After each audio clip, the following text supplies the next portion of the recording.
just make a small diary and ask yourself like what you have learned in your entire day. So 30 days, 30 different learning should be there. So if you don't have any learning today, that means you have just wasted your day.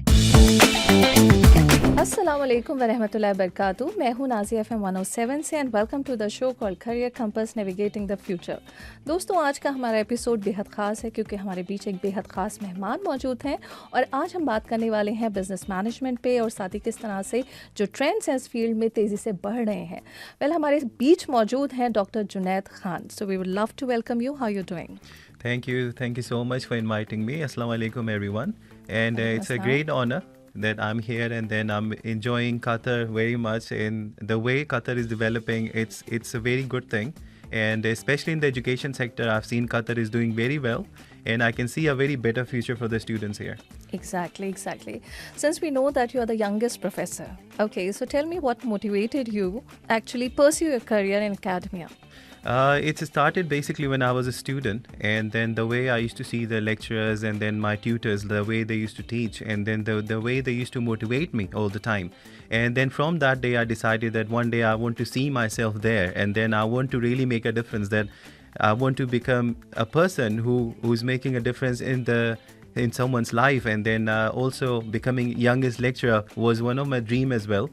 And then I've achieved it, and then it's one of the biggest thing ever, because I finished my education quite like in a quick time, and that makes me feel proud in this field. Can you share any particular moment that actually has helped you to shape your perception on teaching and research? I'll share a quick example. When I was a student, so I used to do private tuitions as well. Achha. And so just for my learning, and because I had that passion from that day, and then when I was in school, so one day one of my student, he came to me and he said, "Sir, the things you are doing, it's really making difference, because you are telling me how things can be done quickly. And then I've never seen these approaches before, and you are actually helping me out." So he started his business and he applied those theories and then everything what I taught him. And then he's one of the successful businessmen. So that was the proud moment for me, that yes, my students are doing very well, and then I'm also doing something. And then they're always praising me for this. They're very happy that yes, we have been taught by a person who's a youngest professor. So it's a great honor actually. What do you do to encourage your students towards critical thinking and creativity?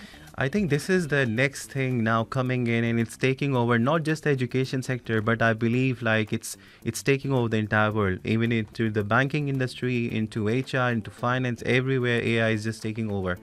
Now, when it comes to the creativity, because I think the future is all about creativity and innovation. Right. If the students are not really learning creative ways that how they can start the business or how they can come up with new things, new methodologies, new way of seeing things, because books are kind of, you can say it's outdated. Okay, because as a researcher, normally this is what we see, like we try to avoid normally books, and then we focus on the research papers, because research papers are the up-to-date information available.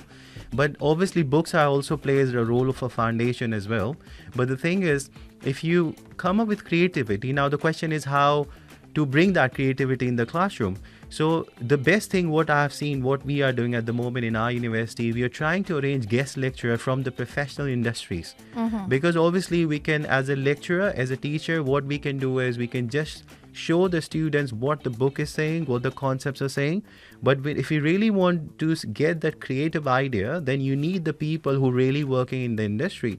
So they can give you the clear picture that how we can embed both things together, and what is still missing in the industry right now, and then what can be filled in the future by young people like you guys.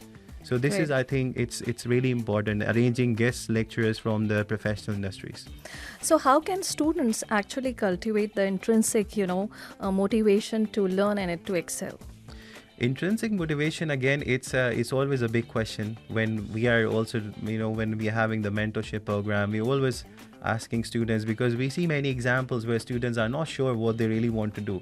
So I think for this one, I think if they focus on the learning part, like if they start learning, if they start watching some business cases, if they start analyzing themselves, like, okay, what I'm good at, what can be done, what I can do with my future, what I really want to do, not just because you're impressed with someone, but where you have your specific skills, like you have any financial skills, Do you have any computational skills? Do you have any speaking skills, or you want to be like an entrepreneur? So are you thinking to bring some business idea into the real world right now? Because you can see that now the time is changed. You can see that many youngsters are coming up with new business ideas. Yes. And I think one of the best thing is because we are not still into the old style of teaching style anymore. So we are coming with a new era where we are coming up with more creative ideas. So what are the challenges, or you can say some common challenges students face in their pursuit to achieve their academic excellence? One of the things I've seen is confidence level. Uh-huh. So I've seen many students, like for example, if I take my example from the UK market, so I've seen people, they sometimes they don't have confidence. And even if you go any corner of the world, confidence I think is one of the biggest issue everywhere. And I think how you can overcome to this thing is, I think if you have more presentations in the classroom, if you give them some sort of activities where they're engaging with the class members, where they're coming up with like as a public speaker, then you can overcome that thing, because it gives you a confidence level. Right. Because if you have a confidence, then even if you want to do something in any field, you will go and then you will perform well, because you know you have that confidence level there. You are passionate, you know how to speak, you can speak well, then you can really show, you can really make difference there. So I think this is what can be done in this particular area. अच्छा, ये भी आप हमें बताइए किस तरह से educational institutions जो हैं वो किन स्ट्रैटेजीज पर काम कर सकते हैं in order to look like more attractive और आज के कॉर्पोरेट सेक्टर के साथ वो अलाइन भी करें बेहतर अंदाज में. ये बहुत अच्छा क्वेश्चन है, और इस पे बहुत वर्ल्ड वाइड काम भी हो रहा है अभी, क्योंकि मैंने जैसे कहा पहले कि जो सब्जेक्टिव डिग्री का कॉन्सेप्ट था वो वाइप ऑफ होता जा रहा है. बिकॉज जो कंप्लेंट्स आती हैं नॉर्मली स्टूडेंट्स, जब मैं कंसल्टेंसी करता हूँ तो दे आर लाइक कि हम तो सब्जेक्टिव नॉलेज पढ़ रहे हैं, बट हम practical side of it we are not really getting it, like what is happening in the industry actually. So what can we do is, there is a concept called Entrepreneurial Universities, so which is taking place in Western countries now. They're working on it. So in this one, what happens is that you collaborate with the professional employers, and then what you do is you make the internship process compulsory. Okay, then what happens is, once you finish your degree or after some semester, you send the students there. They get the professional experience, that actually how now I've learned the theory, how this theory has been utilized in this professional area, in this industry. So that gives them a very good understanding, not just the bookish knowledge, but the practical side of it. And then it gives them a combo approach where they can go and then they can justify their character, their personality, that yes, I'm a perfect fit for this industry. And then arranging guest lecturer, as I said, from the industry, which is really helping you out. For example, you can see Harvard University, one of the example, that they always arrange like top businessman from all over the world. And then one of the main reason is not just like to call them and then to give the speech. One of the reason is to discuss, to share the experiences, that how the practical industry is really working out.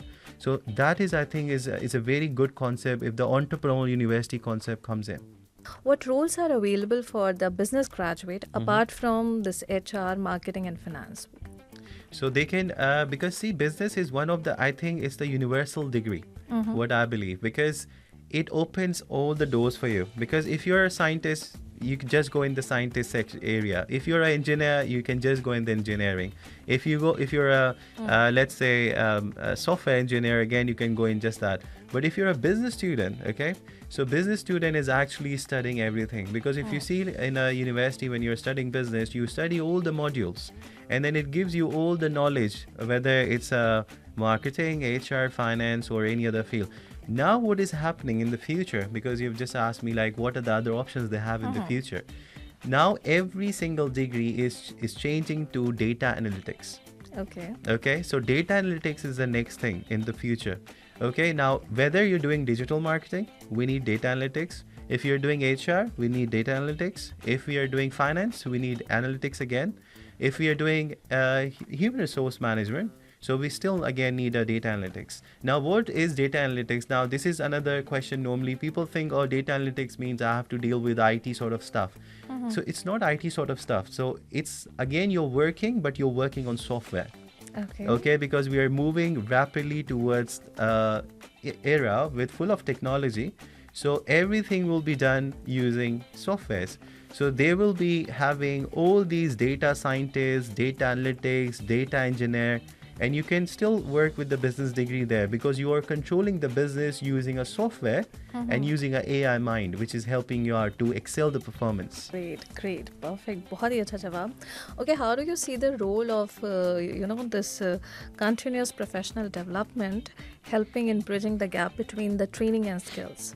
Training, it's very important thing because there are many universities in the world. What they do is they sign contracts with some professional corporate sector where they send people for internships. In some universities they made it compulsory, and then, as I said, I gave you example earlier about the Entrepreneurial Universities. So this is coming in with a big pace. Like it's every country is talking about Entrepreneurial Universities. So what happens in Entrepreneurial Universities? They sign sort of a contract with corporate sector, and what they do is that after the degree, after the certification, you do compulsory internship, and in internship, if you show that yes, you really have the talent, then you get the job there. So it's a kind of like you're giving a guarantee that after degree your job is ready. So which is a very good thing. I think if they work collaboratively, corporate sector and all the industries, and then they can fill up that bridge in between, which is kind of the gray area right now, where the students struggle after the degree, like where to go. So they would know that, okay, I have done internship in this particular area before their degree finishes. So they will make up their mind and they will go straight into that area. So their job will be easy as well. Right. And they will identify the ladder that, yes, I want to achieve this ladder now. I know my goal, like this is my way where I have to go. Great. Okay, since we know that you're working on a project, on a book especially, yes, and that the topic is self-branding. Self-branding, yes. So what is it all about?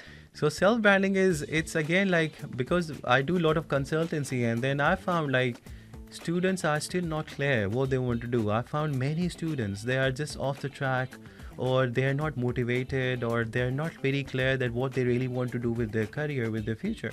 So because I'm a marketing guy as well from background, this is what my PhD specialization is. So I thought, okay, why? Because in marketing, we call ourselves as products.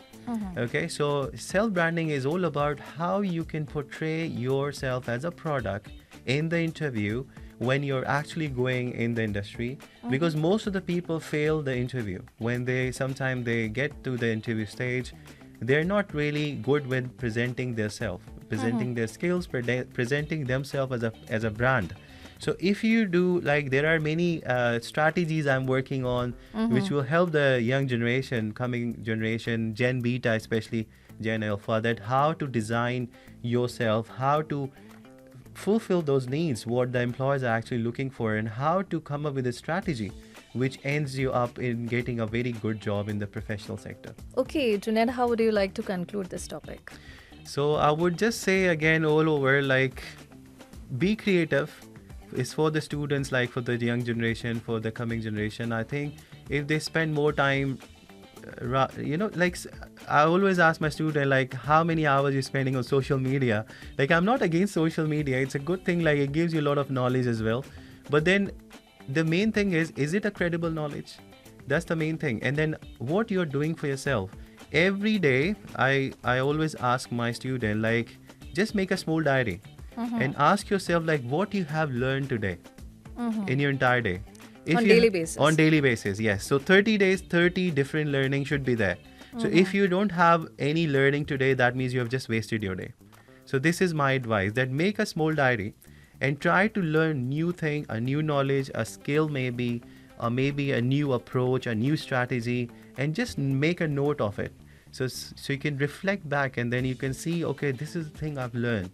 Now how I can use this in my maybe education or business, or maybe the job idea, or maybe a creative approach I'm trying to design.